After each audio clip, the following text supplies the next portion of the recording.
Sur ces grands risques, vous avez peut-être entendu les déclarations du gouverneur de la Banque de France qui a dit les taux d'intérêt, il y aura un pic cet été. Est-ce que vous partagez ce sentiment? Est-ce que l'inflation, c'est un des grands risques?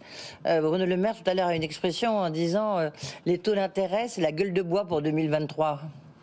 En fait, je ne peux pas partager une projection. C'est quand même la Banque Centrale Européenne qui décide des taux d'intérêt. Donc moi, je ne fais que les constater. Ça dépend quel taux on prend. Non, mais ce qui se passe fondamentalement, j'avais essayé de le dire, de l'expliquer dans la période la plus dure du Covid, c'est que on est passé par une période qui a été bien gérée par les pouvoirs publics, par la Banque Centrale Européenne. C'était des taux d'intérêt quasiment nuls, voire négatifs, et de la création monétaire pour aider tout le monde.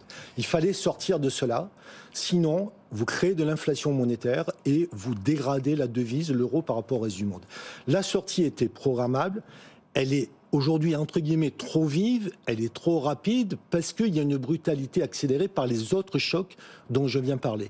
Et donc, le phénomène aujourd'hui, c'est plutôt cette brutalité qui crée des taux d'intérêt au niveau de 3% qui, historiquement, ne sont pas très élevés, mais qui montent très, très rapidement et qui, du coup, créent des ruptures de comportement, voire des anxiétés sur le futur.